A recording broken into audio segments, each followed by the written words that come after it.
Welcome to this audio episode of the Cold Case Detective Podcast. If you're a fan of true crime mysteries, you can listen to these episodes a week in advance and support what we do by listening along on Spotify, iTunes, Google Podcasts, or RSS feed by following the link below. In the meantime, remember to like and subscribe, and I'll see you on Wednesday with a full video. Jack Donald Lewis, known to his enormous family and devout fans as a big cat expert and businessman extraordinaire, was a shrewd and incredibly successful leader of the exotic animal enterprise. His deep-rooted connection with tending to wildlife and building businesses, as well as his unparalleled real estate resourcefulness, was cut short by an unexplainable, unsolved disappearance on August 18th, 1997. Leaving all who knew him across Tampa, Florida, grasping for answers in a sea of evidence that drowned us all in doubt. As a hope to provide more substantial reasoning built on observable evidence and situational analysis, this is an examination of the disappearance of Don Lewis and the dumbfounding mystery born at his famous wildlife on Easy Street. This is Cold Case Detective.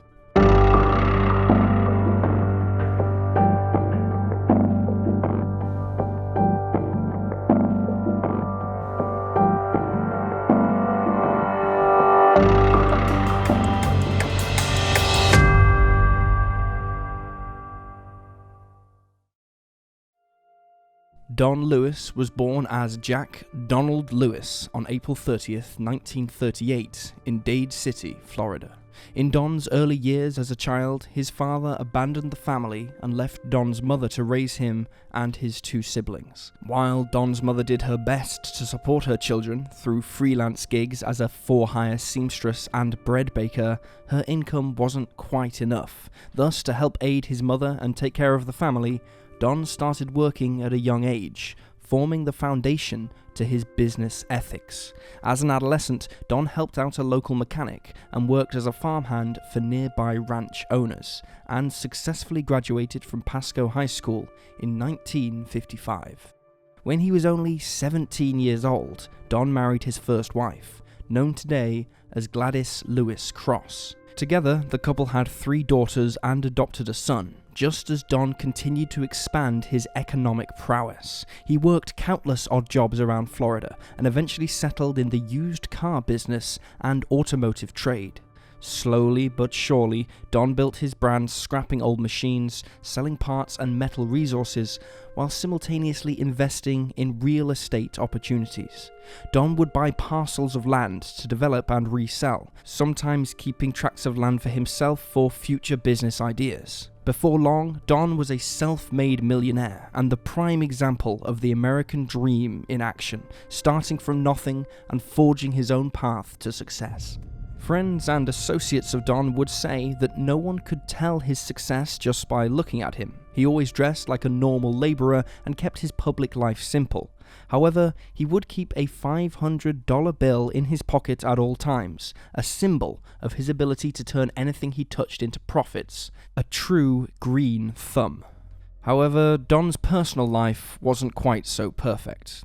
It was a well-known fact after his first marriage that he was a womanizer and often found mistresses or second girlfriends to take care of, despite having the family back home. One such instance occurred in 1981, when Don met a young woman named Carol Murdoch at the time, on Nebraska Avenue in Tampa, Florida. Carol was walking alone at night and crying after struggling with her then-husband Michael Murdoch. Don asked Carol if she needed a ride, and initially Carol rejected him. However, Don circled around in his truck anyway, even offering the gun in his passenger seat to Carol to use as protection while he drove, explaining that he needed someone to talk to as well. Carol finally agreed, and after conversing with one another for a while, Carol stayed with him that night, and the two fell in love. Of course, this sent shockwaves through Don's family, and tensions arose between him and his then-wife Gladys. Nevertheless, Don continued his relationship with Carol, who joined his real estate business and helped increase his profits through major land sales. Not long afterwards, Don and Carol's relationship became too serious to ignore, and they divorced their respective spouses and married in 1991. With the excess money from Don's empire, he brought his new cat-loving wife a bobcat called Wind Song at an auction. The couple then began buying big cats from a breeder in Minnesota who was planning on slaughtering them for the fur trade. As was perhaps in his nature, Don viewed this as another chance to create a business, and in 1992 founded Wildlife on Easy Street with Carol, and what would later become Big Cat Rescue. Carol, however, thought the initiative should be a charity and not just for profit, but Don disagreed, and slowly tensions arose between the two. Over the next few years, Don continued developing Wildlife on Easy Street and started buying more animals. In 1995, he bought his first tiger from Dennis Hall, and around the same time was beginning the process of taking his beloved emporium and moving it to Costa Rica, where he'd been buying vast tracts of land and making connections and associates on the tropical island. At the same time, others began thinking that Don was using Costa Rica as a means to attract women unbeknownst to Carol and escaping away with Costa Rican mistresses. This continued to damage the pair's relationship, and soon it fell beyond repair. In early 1997, Don Lewis began preparing for divorce, gathering his assets together and planning for a future away from Carol. Carol claims that at this same time he began showing early signs of dementia, his short-term memory declining while digging through dumpsters and collecting junk for seemingly no good reason. Don's lawyer and business associates later said this wasn't proven and they had never witnessed Don in a worsening state of mind. Regardless, Don's frantic behavior did include a growing fear of Carol, and in June of 1997, he filed a restraining order against her after she verbally threatened to kill him. According to Don, Carol was in possession of multiple guns, but the courts never granted him protection due to her freedoms of speech under the First Amendment, and they felt she posed no true physical harm to him. Don was a worried man, and soon his paranoia was proven correct when, at the end of that same summer, the threats, confusion, and anxiety gave way to a tragic mystery. Let us now review the timeline of events that led to the disappearance of Don Lewis. In June of 1997, Don Lewis begins exhibiting signs of paranoia, anxiety, and fear, centering around his then-wife, Carol Lewis, now known as Carol Baskin. He gives his executive assistant at the time, Anne McQueen, an envelope containing a restraining order against Carol to be submitted to the local courts. This document contains unnerving quotes by Don, such as, quote, "This is the second time Carol has gotten angry enough to threaten to kill me. Carol got in a big fuss. She ordered me out the house or she would kill me. She has a .45 revolver and she took my .357 and hid it." Later that June, the Florida courts deny protection from the restraining order, saying Carol is no immediate threat, and that the First Amendment, granting free speech, allows her to say such things without consequence. Throughout the summer, Don's erratic behavior continues. He tells his former wife Gladys and a couple of their children to stay away from Carol, that he's done with her and planning to divorce her. He speaks his final words to them, saying Carol is one of the worst people and quite dangerous. Not long after this encounter, Don repeats the same information about his probable divorce to business associate Wendell Williams. Don signals to Wendell that he is putting most of his possessions in a protective state that would allow him to keep most of what he owned and away from a settlement. Sometime in July of 1997, Don gets together with another friend, Mike McCarthy, and tells him that he feels his life is in danger. As July turns to August, Don informs his lawyer, Joseph Fritz, he's in search of another small passenger plane to add to his collection of planes. He finds one he likes, but the aircraft needs work to be able to fly for longer durations of time. At some point during the first 2.5 weeks of that same August, Don has a conversation with his longtime handyman of 15 years, Kenny Farr, while they build a new complex cage for the big cats. Don remarks that he has vague plans of some sort, plans he never fully explains to Kenny, but is intent on carrying out. At the end of their talk, Don says, quote, "If I can pull this off, it will have been the slickest thing I've ever done in my life." Before Kenny can ask for clarity, Don leaves to attend a phone call and never finishes his thoughts.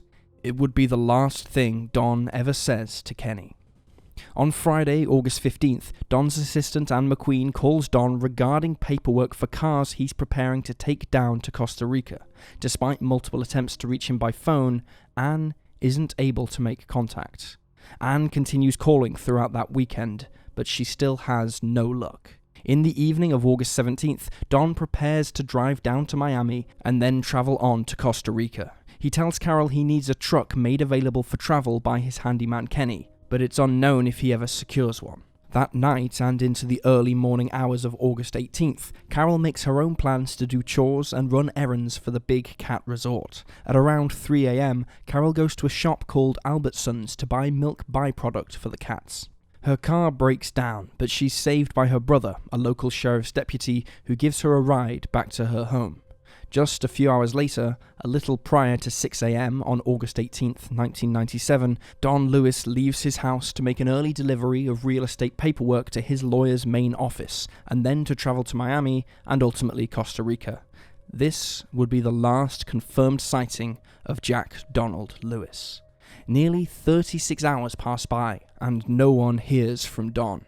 Anne calls Carol with real concern and suggests they get the authorities involved. Carol agrees, and at about 1:30 p.m. on August 19th, she telephones law enforcement to officially report Don Lewis as a missing person. In the first 24 hours after the missing persons report is filed, police and a few volunteers comb Don's entire 40-acre property in Tampa, Florida, including the Wildlife on Easy Street Resort. Despite a thorough search, including aerial support, detectives find no clues or anything to suggest they should continue digging at Don's residence. On August 20th, the Hillsborough County Sheriff's Office discovers Don's personal van, a 1989 Dodge Ram, parked and abandoned at the Pilot Country Airport in Spring Hill, Florida, about 40 miles away from Don's last appearance at his animal sanctuary. Besides the keys to the van and a briefcase full of insignificant documents, nothing of note is found inside the vehicle, and the trail of clues is frozen once again. Over the next 4 to 5 days, detectives travel down to Costa Rica to progress the manhunt. While investigating every nook and cranny possible, law enforcement discovers Don had been engaged in extramarital affairs whilst in Costa Rica. They interview possible connections to Don and those who knew of the businessman, but still find zero leads. The only thing remarkable that investigators learn is that 2 of Don's exotic animals, a pair of ocelots, were shipped out just before Don disappeared, but where they went is still unknown. Initial reports, once Don's disappearance reaches national headlines, state that they believe Don probably walked away on his own, but as time goes on, both the media and investigators start thinking something more sinister is at play. A few days after the 1-year anniversary of Don's vanishing, on August 23, 1998, Carol refuses to take a polygraph test or allow investigators to carry out an intensive search of her wildlife sanctuary or the meat freezers, citing legal advice from her attorney. Later, in 1998, Don Lewis's ex-wife Gladys and their daughters publicly accuse Carol of being responsible for Don's fate and discarding the body via the exotic animals they own. This is heavily refuted by Carol. In August 2002, on the 5-year and 1-day mark since he first disappeared, Don is declared legally dead by Carol, and his wills are put solely in her possession due to the specific verbiage used in his documents. 9 years later, in 2011, Carol is asked one more time by investigators to undergo a polygraph test. Once again, she refuses this request. Over the next decade, countless conspiracies and folktales are created by curious bystanders of the case, and by those with ties to Don, his ex-wife Carol, and their big cat business. However, John Mariscano, the lead homicide detective and spokesman of the investigation for Hillsborough County Sheriff, has shot down any and all gossip in April of 2020, stating that authorities have no prime suspects, no leads, and still no updates regarding the disappearance of Don Lewis, a case just as cold as it had been in that early August morning 23 years before. Not a lot of physical evidence remains in the Don Lewis disappearance, and without a final phone call recording left over or CCTV footage capturing Don's penultimate movements, there's not much to run with. However, one discovery does provide us at least a hint of what happened to Don before he vanished, even if it does bring more confusion than clarity. The day after Don was reported missing, investigators discovered his 1989 Dodge Ram van, discarded at the Pilot Country Airport in Spring Hill, Florida. The airport was about 40 miles, give or take, from Don's personal residence, and initially thought to be where he flew out of that August morning. The troubling thing was that almost nothing was left behind in the van, and the things that were did not preclude a self-made decision to escape. Inside were the van's keys and Don's briefcase full of random papers. Unfortunately, the police did not impound the vehicle right away, leaving it abandoned in that parking lot, allowing for possible tampering and for critical physical evidence to be removed if there was something hidden on the atomic level. When the police did analyse the forensics, they found nothing but normal traces of Don and a second pair of fingerprints belonging to an auto mechanic, Dale Lively. When law enforcement interviewed Dale, he gave proof of a perfectly innocent explanation, stating a few days before the disappearance, Don had swung by the shop and asked Dale to work on the van. During their interaction, Don also asked Dale to come with him to Costa Rica to help on his land, further indicating that Don was fully committed to a southward trip. Dale declined, and the van situation became just another dead end in a case full of questions without answers. Many people associated with the case believe the van is a sign that Don was kidnapped and not a sign that he left on his own accord. Detectives agree, thinking the van was planted at the airport either to simply get rid of it or to make investigators think it was Don's final stop. Regardless, the amount of time it took authorities to analyse the insides of the van for forensics creates a massive what if in the search for Don, and it is sadly the biggest clue they've received to date, one which may have been, regrettably, squandered. With the facts of the case understood, now let's turn to the dominant theories in the case of the disappearance of Don Lewis.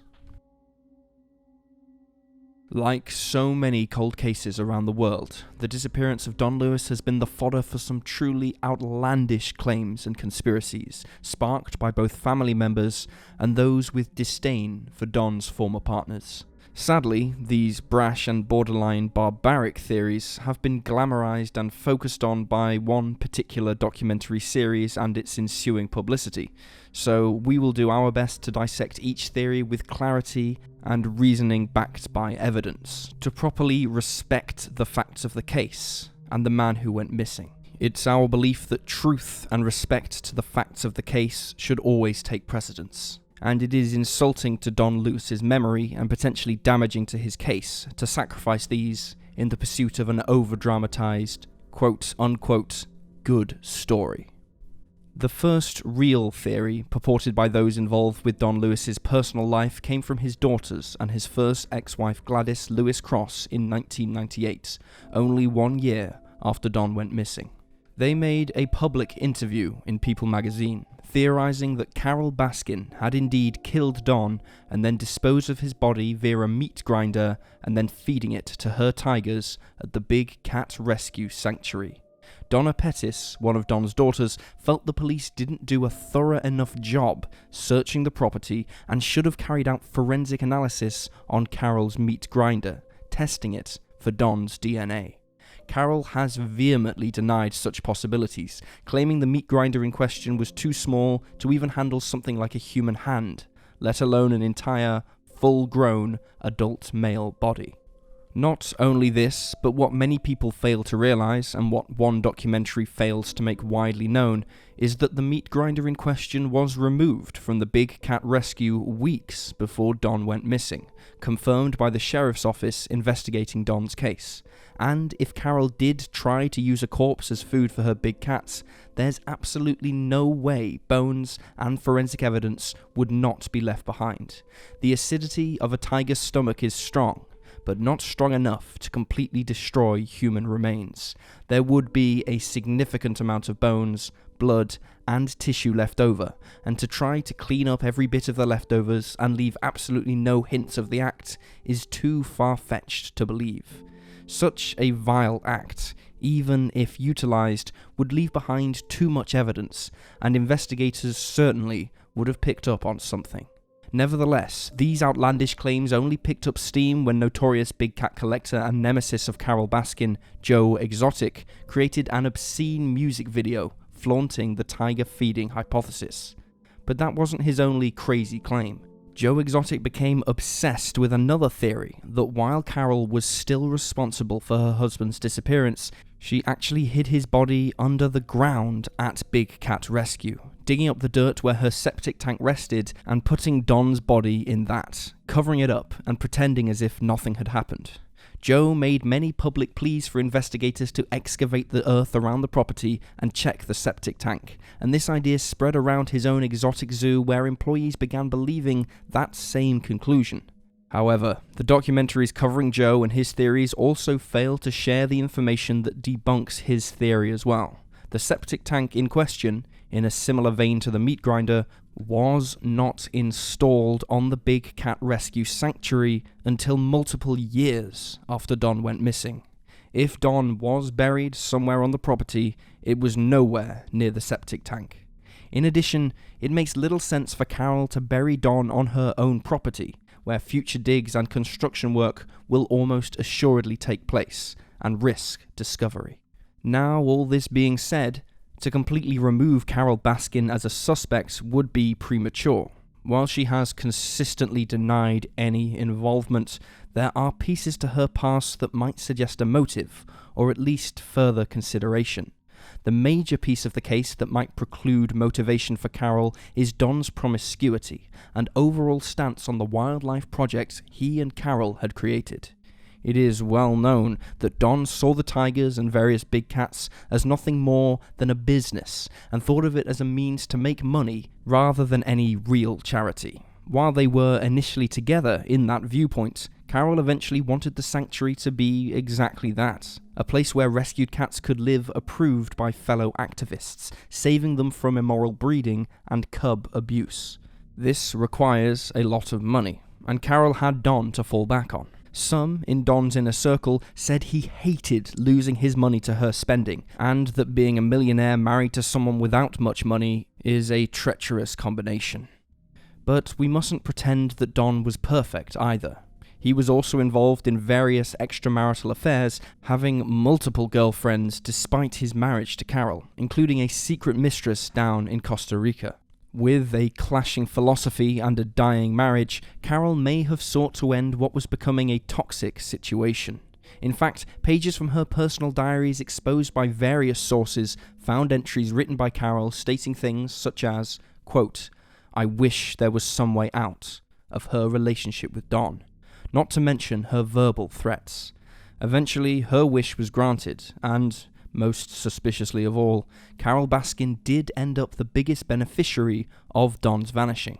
Not long after he went missing, Carole cut off all the utilities to Don's office, took out his wills and powers of attorney, and held on to them until the very first date she was allowed to declare him legally dead, the 5-year and 1-day anniversary of his disappearance. Even stranger was that when the powers of attorney were read, lawyers found that a special clause had been written granting Carole head of Don's estates, not after his death, but specifically after his disappearance. Multiple lawyers have said this is an irregular clause for such legal documents, as people rarely expect to disappear. Not only that, but Carole ended up inheriting 90% of Don's worth, leaving just 10% behind for Don's former family. Now, it should be stated that Don had instructed Carole to leave them with 0%, but she decided to help them regardless, citing their blood relationship to Don as meaningful.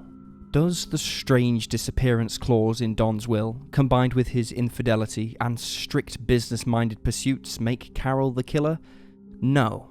But it does raise suspicion in her motivations, as millions of dollars were at stake to keep her dream of saving big cats alive.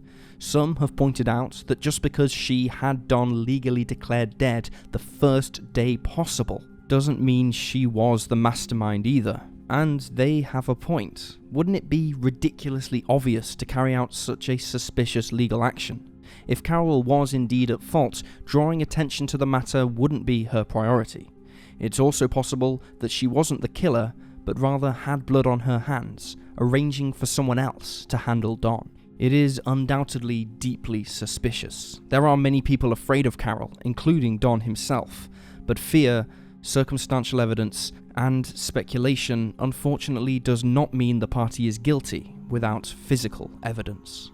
Of course, Carol Baskin isn't the only one subject to theories of involvement. In fact, many people wonder if Don wasn't involved with anything malicious or any third party at all, but rather left on his own accord or died trying to do so. With his vast resources and millions of dollars, Don certainly had the capital necessary to pull off a stunt and escape his previous life. Perhaps he was done with the big cat operation and the hassle of dealing with such a consuming business. Perhaps his affairs with women were catching up with him and he wanted to start over. Or perhaps he was truly fearful of Carol and set up his estate so she would profit over his disappearance while he got to start over on the far side of the world. These theorists believe Don faked a kidnapping, fully intending to fly out of Miami that August morning and never return. He could have put his van in a different airport parking lot to throw police off his trail, hopped on another flight, and vanished in the blink of an eye. It's not out of the realm of possibility that Don had money outside of his known estate or was saving up for this exact scenario. Don was full of secrets and constantly plotting his next move, preparing for the future better than most. In fact, Don's personal handyman, Kenny Farr, told reporters he knew Don would bury money and gold bars around his various properties and was probably worth around $20 million, $15 million more than his lawyers thought. Remember that Kenny was the person Don told, quote, "If I can pull this off, it will be the slickest thing I've ever done in my life." Could it have been a great escape plan? Many think it to be possible, but not Kenny. He doesn't understand why Don would leave a van at an airport at all, even if it wasn't the right one. It would be too big a clue that Don was running away and make it much harder to become invisible. Both Don's lawyer Joseph Fritz and lead investigator of Hillsborough County Sheriff's Office John Marcicano agree, saying Don was more likely to have been killed. The other argument, that Don left on his own will but perished unexpectedly, is also heavily gossiped. Some followers of the case, including Carol Baskin herself, think that Don may have got into one of his planes to fly to Costa Rica, but crashed somewhere in the ocean. There is, however, a lot of evidence to suggest this is false. Detective Marcicano points to the lack of flight records going to Costa Rica that day, and the lack of crash reports in the area for the same timeline. Theorists then report that Don was a known illegal flyer, having lost his pilot's license but choosing to fly anyway, operating his planes low and under radar detection. Yet again, Detective Marcicano refutes these claims, saying every plane Don owned was far too small to make the trip to Costa Rica in one go. If Don did get in a plane and attempt to travel south, it would have been desperate and unsafe, possibly hinting at a deteriorating state of mind that some have claimed that Don was suffering from before he disappeared. As previously noted, Don was experiencing symptoms of onset dementia, and may have been overcome with fatigue, paranoia, or a combination of the two. This would explain his ramblings to his friends about being in fear for his life and constantly looking over his shoulder, conspiring against his then wife, Carol. The problem with this theory, though, is that if Don was truly dealing with memory loss and dementia, he would not be able to successfully vanish without a trace so easily. If his mental faculties were becoming compromised, surely he would have made a mistake somewhere. Plus, a lot of close associates to Don don't believe the dementia stories anyway, saying he was of sound mind and honestly, genuinely terrified for his life. So, if it doesn't appear that Carol killed Don, and it wasn't Don who left by choice, who was responsible for his disappearance? A few people think Joe Exotic was actually the one to blame, wondering if he may have taken Don out to spite Carol and derail the future of wildlife on Easy Street, claiming the validity in such a conspiracy knowing John was guilty of other plots against Carol's life. However, it should be noted that Joe and Carol's bitter rivalry did not exist in 1997, and no such evidence supports this idea. A few others point to militant animal rights activists or think that Don had connections to drug lords in South America that wanted him dead. Regardless, the fact of the matter is the police have no hard evidence and have no prime suspects in their sights. Anyone could be at fault, and that's what makes Don Lewis's disappearance all the more tragic. Before we divulge our hypothesis of Don Lewis's unsolved disappearance, we want to make it known that our conclusions presented in Cold Case Detective are purely logical speculation based on evidence, circumstance, and factual subtext. We are only privy to the same information presented in each video, and we do not promise certainty or an expert guarantee on the findings we reach in closing. We simply observe, research, and report.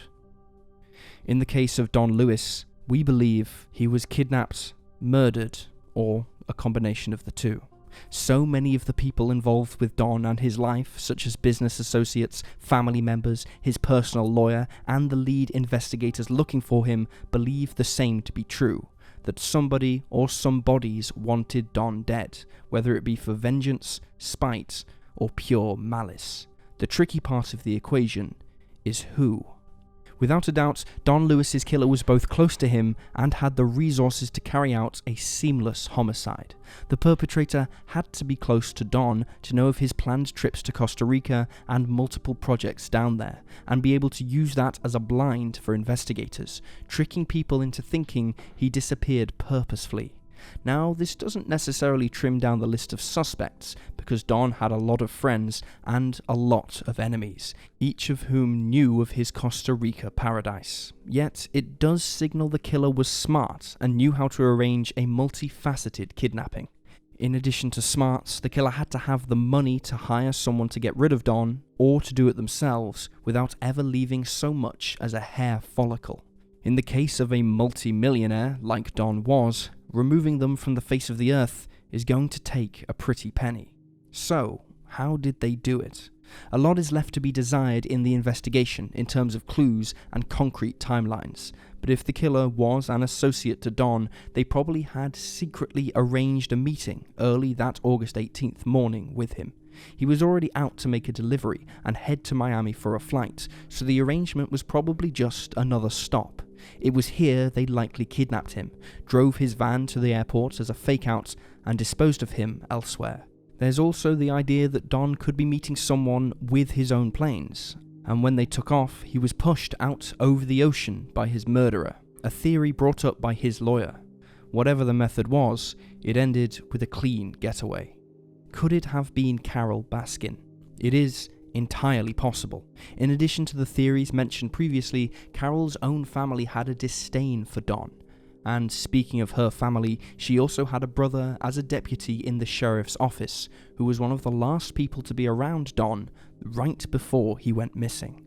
Plenty of people have come forward to quickly strike down theories of collusion in law enforcement or any involvement from Carol's brother, citing their weak relationship to begin with. Both Carol and Anne McQueen, the assistant who probably knew Don Lewis better than he knew himself, were intensely vetted by detectives, cleared of any wrongdoing, and never labelled as prime suspects. It doesn't rule them out completely, but it does give credence to the fact there is simply no lead at the forefront of the investigation. It's important to remember that at the centre of the entire case is a man whose fate is unknown, the humanity and tragedy of which is sometimes obscured by the glorification of conspiracy theories and internet jokes. There are loved ones and friends of Don Lewis who are desperate for answers and longing to know what happened to him. But instead of receiving real help, they have to wake up every day to see his face and name abused by people looking to profit off his mystery and laughing at the idea that he was fed to tigers. It is so important to remember that the people in these cases were people, real people who deserve respect and justice. And the abuse of their stories to make shocking headlines and quick money is insidious. Was Don Lewis a perfect man? No, by no stretch of the imagination. He, like all of us, had his issues and shortcomings. But at the end of the day, Don Lewis was a real person with a beating heart and deserved to live out the rest of his days, no matter how badly someone didn't like him or the businesses he involved himself with.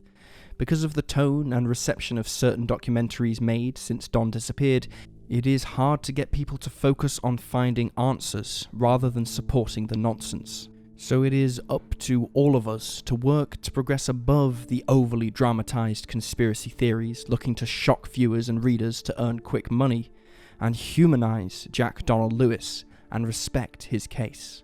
If you or anyone you know has any information that could aid investigators in their search for Jack Donald Lewis, please reach out to the proper authorities.